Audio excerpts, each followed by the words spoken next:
Mga kapatid na nananampalataya sa Allah subhanahu wa ta'ala, ang ating pananampalatayang Islam ay higit na napakainam na kung saan ay halos lahat ay itinuturo na sa atin. Biruin ba naman natin mga kapatid na nananampalataya sa Allah subhanahu wa ta'ala na sa pamamagitan nito ay itinuturo pa sa atin kung papaano umangat ang ating antas. Papaano umangat, papaano tumaas ang ating antas. Itinuturo sa pananampalatayang Islam ang mga gawain na upang patawarin ang ating mga kasalanan. Higit sa lahat mga kapatid na nananampalataya sa Allah, ay itinuturo din dito na upang mananatili ang mga biyaya, ang mga gantimpala hanggang sa ating pagkamatay, ay tuloy-tuloy ang mga biyaya o mga gantimpala na ipagkakaloob ng Allah subhanahu wa ta'ala. Ano itong mga gantimpala o mga biyaya na hindi mapuputol mga kapatid na nananampalataya sa Allah? Ito ay sa pamagitan ng tatlong bagay na nabanggit ni Propeta Muhammad sallallahu alaihi wasallam. Na naisalay siya ni Abu Hurairah, kalugdan siya ng Allah. Na sinabi ni Propeta Muhammad sallallahu alaihi wasallam, "Idza mata ibnu Adama inqata'a 'amaluhu illa min thalath." Kapag namatay ang anak ni Adan, ang angkan ni Adan, ang mga tao ay mapuputol na o maputol na ang kanyang gawain. Maliban na lamang sa tatlong bagay.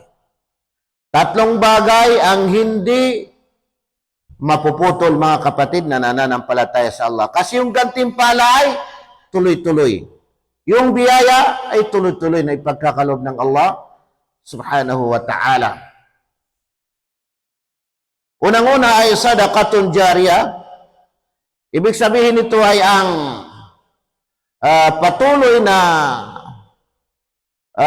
kawanggawa, yung ibinigay mo na kawanggawa na napapakinabangan ng mga tao. Tuloy-tuloy na napapakinabangan. Pangalawa, mga kapatid na nananampalataya sa Allah, ilmun yung tafa'u bihi, ay ang kaalaman na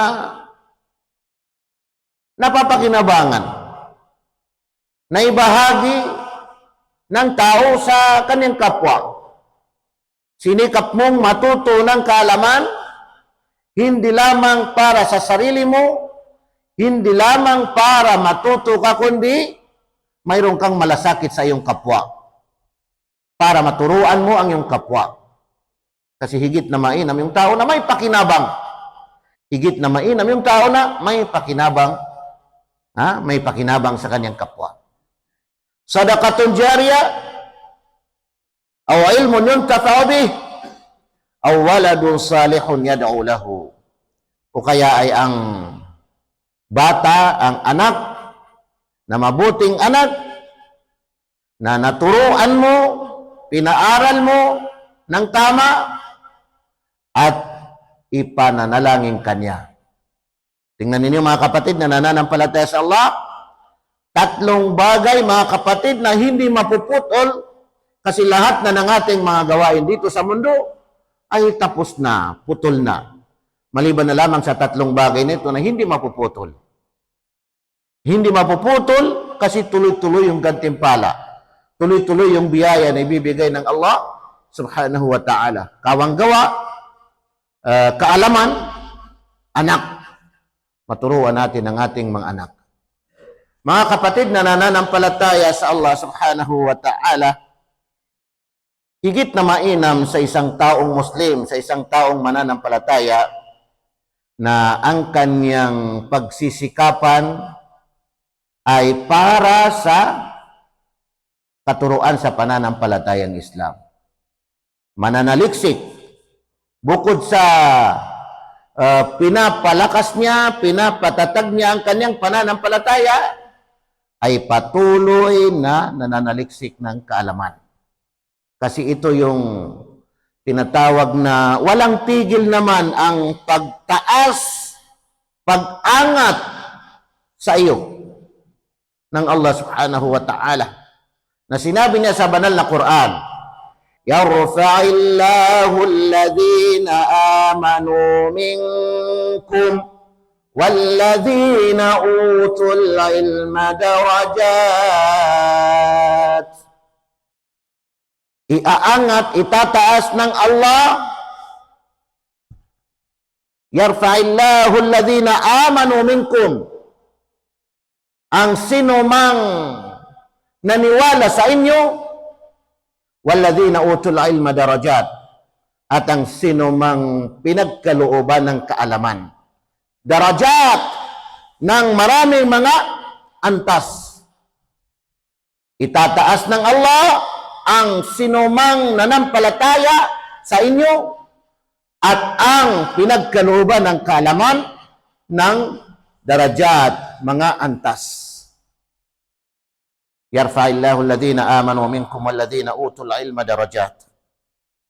Kung titingnan natin ang Hadisul Qudsi na naisalaysay ni Abu Hurairah, kalugdan siya ng Allah subhanahu wa ta'ala, na sinabi ni Propeta Muhammad sallallahu alaihi wasallam, sinabi ng Allah subhanahu wa ta'ala, man aada li waliyan faqad aadhantuhu bil harb.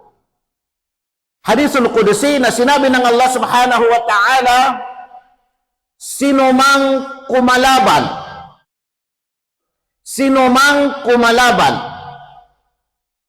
o magpakita ng puot, magpakita ng galit sa aking wali. Anong ibig sabihin ng wali? Kapanalig. Kapanalig. Wali, kapanalig. Faqad aadhantuhu bil harb. Ay idideklara ko sa kanya. Idideklara ko ang digmaan laban sa kanya. Idideklara ko ang digmaan laban sa kanya.